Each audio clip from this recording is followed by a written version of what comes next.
Hello everyone, welcome to the class. Today we are going to read Geography Chapter 5 Mineral and Energy Resources. This is video number 5. In this video I will tell you about why solar energy has bright future in our country. Right? तो बेटा बहुत ही अच्छा question है ये कि solar energy का India में bright future क्यों है. Why solar energy has a bright future in India. ठीक है बेटा. तो solar energy has a bright future in India because India is a tropical country. India कैसे कंट्री है बेटा? ट्रॉपिकल कंट्री है.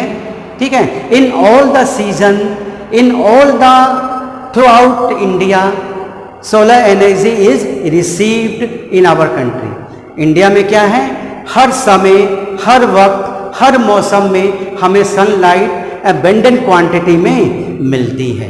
ऐसा नहीं हो सकता कि यहाँ सनलाइट ना मिले. हाँ, बरसात के दिनों में कभी थोड़ी बहुत नहीं मिलती, लेकिन हर समय सनलाइट हमें मिलती है. ठीक है. क्यों? क्योंकि इंडिया क्या है, ट्रॉपिकल कंट्री है, तो इसलिए यहाँ सनलाइट की कमी नहीं होती. ठीक है. सोलर एनर्जी को हम अपने लाइफ में यूज़ कर सकते हैं. क्यों? क्योंकि सोलर एनर्जी जो है non renewable source of energy में आती है. किसमें आती है बेटा? रीन्यूएबल सोर्स ऑफ एनर्जी में, जिसको हम रिन्यूड कर सकते हैं, अगेन एंड अगेन यूज़ कर सकते हैं, और ये कभी ख़त्म नहीं होगी. ठीक है. सबसे बड़ा जो इंडिया का सोलर प्लांट है वो भुज में है. ठीक है. और भुज कहाँ है? गुजरात में है. ठीक है. थार डेजर्ट में भी हमने सोलर प्लांट लगाए हुए हैं, और वहाँ सोलर एनर्जी को ट्रैप करके, ठीक है, solar cooker, solar heater, light, ठीक है, इन सब चीज़ों में यूज़ करते हैं. सोलर एनर्जी को हम अपने घर में भी यूज़ कर सकते हैं. ठंडियों में बिल्डिंग को वार्म करने के लिए, ठीक है, लाइट के लिए, कुकिंग के लिए, इन चीज़ों के लिए भी हम सोलर एनर्जी को यूज़ कर सकते हैं. सोलर एनर्जी यूज़ करने से जो विलेजेस हैं, पहले क्या थे, फायरवुड, काउ डंग केक, इन सब के ऊपर डिपेंड रहते थे. लेकिन सोलर एनर्जी से अब वो क्या है, उनकी डिपेंडेंसी उनके ऊपर से खत्म हो गई. Now they are using solar energy. ठीक है. तो इसलिए हम कह सकते हैं कि सोलर एनर्जी का इंडिया में ब्राइट फ्यूचर है. इसी चीज़ को इसमें बताया गया है. Solar energy has a bright future in India. कैसे? फर्स्ट पॉइंट है, India is a tropical country. India कैसे कंट्री है बेटा? ट्रॉपिकल कंट्री है. ठीक है. And has enough scope for the production and utilisation of solar energy. और यहाँ सोलर एनर्जी का प्रोडक्शन क्या है, बहुत ज़्यादा होता है. प्रोडक्शन ज़्यादा होता है तो इसका यूटिलाइजेशन भी इंडिया में हम ज़्यादा करते हैं. सेकंड पॉइंट है, थार डेजर्ट. कहाँ है ये? राजस्थान में. Thar desert become the biggest solar power house of India. ये क्या है? इंडिया का बिगेस्ट सोलर पावर हाउस है. About 20 megawatt per square kilometre solar energy can be produce.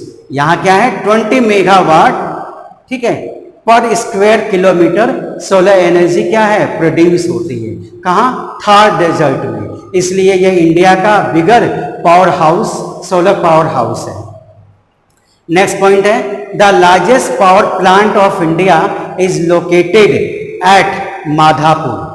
ठीक है. माधापुर कहाँ है? भुज में. भुज कहाँ है? गुजरात में. सबसे बड़ा जो हमारा पावर प्लांट है वो गुजरात में है, भुज में है. ठीक है. Where solar energy is use to sterilise milk cans. जहाँ सोलर एनर्जी को क्या है, मिल्क केन में भी हम यूज करते हैं.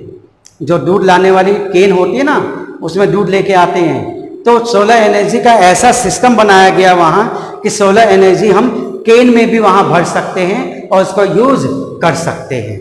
तो ऐसा सिस्टम वहाँ भुज में बनाया गया. ठीक है. नेक्स्ट पॉइंट है, it is expected that use of solar energy will minimise the dependence of rural people on firewood and dung cake. ये एक्सपेक्ट किया जाता है, मानते हैं कि यदि सोलर एनर्जी को हम यूज़ करेंगे तो खासकर जो भी विलेजर्स हैं, रूरल पीपल हैं, ठीक है, उनकी डिपेंडेंसी, जो वो डिपेंड होते हैं इसके ऊपर, वुड के ऊपर, काउ डंग के ऊपर डिपेंड ज़्यादा होते हैं, जिनसे पॉल्यूशन भी होता है, ठीक है, तो इनके ऊपर वो डिपेंड नहीं होंगे और सोलर एनर्जी को वो सोलर कुकिंग में यूज़ कर सकते हैं। नेक्स्ट है आपका, it can be use in domestic light. Domestic light में हम यूज़ कर सकते हैं। Keep the building warm, building को गर्म करने में भी यूज़ कर सकते हैं, ठीक है, कब, ठंडियों में, तो इसमें भी हम इसको यूज़ कर सकते हैं। सोलर एनर्जी को व्हीकल्स में भी यूज़ करने की एक्सपेरिमेंट चल रही है और कुछ स्टेट में तो थोड़ी बहुत चलाई जा रही है व्हीकल भी सोलर एनर्जी से। तो इसलिए कहते हैं सोलर एनर्जी का हमारे देश में बहुत ही ब्राइट फ्यूचर है, ठीक है, इसके लिए हमें कोई कॉस्ट देने की ज़रूरत नहीं है, फ्री ऑफ कॉस्ट नेचर के द्वारा मिलता है, ठीक है, और सोलर एनर्जी को यूज़ करते हैं तो इससे किसी प्रकार का कोई पॉल्यूशन नहीं होता, ये पूरी तरह से इको फ्रेंडली है। तो बेटा समझ में आ गया, ठीक है, कि why solar energy has a bright future in our country. Next topic है हमारा classification of coal and its uses. Coal कितने टाइप्स के होते हैं और कोल का यूज कहाँ कहाँ होता है, ठीक है बेटा। तो कोल कितने टाइप्स के होते हैं? Coal are mainly are of 4 types. 4 types के कोल होते हैं। सबसे पहला एंथ्रासाइट कोल। एंथ्रासाइट कोल में 70% कार्बन होता है। कितने परसेंट कार्बन होता है बेटा? 70% इसमें कार्बन होता है, ओके। और इसकी जो इग्नियस पॉइंट है, ज्वलनशीलता, वो बहुत ज़्यादा होती है। मॉइस्चर इसमें बहुत लो होता है। मॉइस्चर मतलब नमी बहुत कम होती है, ठीक है। तो एंथ्रासाइट क्या होता है? बहुत सुपीरियर क्वालिटी का कोल होता है। दूसरा है आपका बिटुमिनस कोल। बिटुमिनस कोल में 50 to 60% कार्बन होता है, ठीक है। मॉइस्चर इसमें कम होते हैं as compare to anthracite. Moisture इसमें कम होते हैं। इसकी इग्निशियस पॉइंट अच्छी होती है, बहुत अच्छी होती है। इसलिए एंथ्रासाइट कोल को इंडस्ट्रियल कोल के रूप में भी हम जानते हैं। जितनी भी इंडस्ट्रीज है, खासकर मेटालॉजिकल इंडस्ट्रीज, और वहाँ जितने भी फर्नेंस है, आग की भट्टियाँ, ठीक है, वहाँ क्या है? बिटुमिनस कोल को ही यूज किया जाता है। नेक्स्ट है आपका लिग्नाइट कोल। लिग्नाइट जो कोल होता है उससे डाउन कैटेगरी का होता है, ठीक है। इसमें मॉइस्चर क्या होता है? हाई होता है। कार्बन क्या है? बहुत लो होता है। और इग्नियस पॉइंट इसका लो होता है, ठीक है। तो इसीलिए ये डोमेस्टिक या रेस्टोरेंट वगैरह पर या बिल्डिंग को गर्म करने में, खाना वगैरह बनाने में, ठीक है, तो इस कोयला को हम यूज करते हैं। लिग्नाइट कोल को हम यूज करते हैं।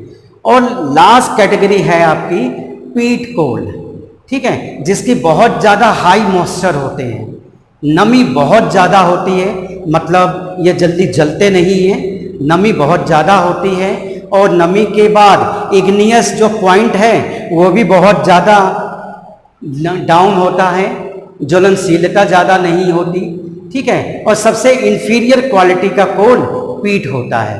पीट कोल जो है सबसे इंफीरियर क्वालिटी का होता है, इसलिए बहुत कम ये इंडिया में हम यूज़ करते हैं, या डोमेस्टिक वर्क के लिए हम इसको यूज़ करते हैं। तो इसी चीज़ को बताया गया है क्लासिफिकेशन ऑफ कोल के बारे में। सबसे पहला एंथ्रासाइट के बारे में बताया गया है।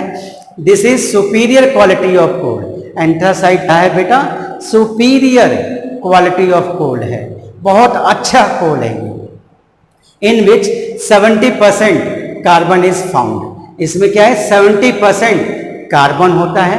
मॉइस्चर बहुत ज़्यादा कम होता है, ठीक है। और हीटनेस बहुत ज़्यादा होती है। एक्सटिंग्विशर या इग्नियस पॉइंट क्या होती है? बहुत ज़्यादा होती है। और यह कोयला कहाँ मिलता है? ज़्यादातर जम्मू एंड कश्मीर में ये कोल मिलता है, वहाँ के लोग मोस्टली इसको यूज़ करते हैं। नेक्स्ट है आपका बिटुमिनस कोल। ठीक है। This is most popular coal in commercial use. ये क्या है? कमर्शियल यूज के लिए बहुत ही इंपॉर्टेंट कोल होता है। ठीक है, कमर्शियल यूज में इसको हम ज्यादा यूज करते हैं। इंडस्ट्रीज वगैरह में सबसे ज्यादा बिटुमिनस कोल को यूज करते हैं। जितने भी फर्नेस होते हैं उसमें बिटुमिनस कोल को हम यूज करते हैं। इसमें क्या है? 50 to 60% कार्बन मिलता है इसमें। ठीक है, इग्नियस पॉइंट इसकी हाई होती है, मॉइस्चर इसमें भी कम होता है। ठीक है, और ये कहाँ मिलता है? बोकारो, रानीगंज, ठीक है, इन जगह से ये प्रोड्यूस किया जाता है, निकाला जाता है। नेक्स्ट है आपका लिग्नाइट कोल। ठीक है, these coal are use for domestic purpose. ये क्या है? डोमेस्टिक पर्पस के लिए यूज करते हैं। कार्बन इसमें क्या है? लेस होता है। ठीक है, 30 to 40% कार्बन इसमें होता है। इसके अलावा मॉइस्चर होता है, मॉइस्चर भी इसमें मतलब कम ही होता है मॉइस्चर, इतना ज़्यादा भी नहीं होता। मतलब ज्वलनशीलता इसकी ठीक होती है, जल सकता है यह कोयला सही तरह से। ठीक है, इसलिए डोमेस्टिक पर्पस के लिए हम यूज़ करते हैं। ठीक है, बिल्डिंग को वार्म करने में यूज़ करते हैं हम इसको, कुकिंग वगैरह में हम इसको यूज़ करते हैं। और ये जो कोल है कहाँ मिलता है? तमिलनाडु में मिलता है। ठीक है बेटा। नेक्स्ट है आपका पीट कोल। ये क्या होती है? बहुत ही इंफीरियर क्वालिटी का कोल होता है। ज्वलनशीलता इसमें बहुत कम होती है। क्यों होती है? क्योंकि मॉइस्चर बहुत हाई होता है, कार्बन बहुत कम इसमें होता है। ठीक है, तो बहुत कम, बहुत लेस हम इसको अपने देश में यूज करते हैं। तो आगे बात समझ में क्लासिफिकेशन ऑफ कोल के बारे में। अब आपको बताएंगे क्लासिफिकेशन या डिस्ट्रीब्यूशन ऑफ कोल, दोनों ही हो सकता है, ध्यान रखना, क्लासिफिकेशन और डिस्ट्रीब्यूशन ऑफ कोल। नेक्स्ट है कि यूजेज ऑफ कोल। कोल को हम कहाँ कहाँ यूज करते हैं? कोल को अर्लियर जितने भी रूरल पीपल थे, ठीक है, earlier people were mostly using coal in cooking. खाना बनाने के लिए, बिल्डिंग को वार्म रखने के लिए, लाइट के लिए कोल को यूज किया जाता था। ठीक है, लेकिन धीरे धीरे डेवलपमेंट्स होते रहे तो अल्टरनेटिव सोर्स को हम यूज करते रहे। ठीक है, इसके अलावा कोयले के इंजन चलते थे पहले, जितने भी इंजन थे रेलवे के इंजन, ठीक है, वो कोल से ही चलते थे, कोयले से ही चलते थे। लेकिन अब क्या है? इलेक्ट्रिक इंजन है, डीजल इंजन है, इससे चलते हैं। जितनी भी कंपनीज हैं, ठीक है, जहां आयरन एल्युमिनियम की जो भी कंपनी है, वहां क्या होती है? आग की बहुत बिग भट्टियां होती है, फर्नेस होती है। तो आग के फर्नेस में क्या है? कोल को यूज किया जाता है। और कोल क्या है? पावर जनरेशन में यूज करते हैं। ठीक है, इलेक्ट्रिसिटी प्रोड्यूस करने में भी इसको हम यूज करते हैं।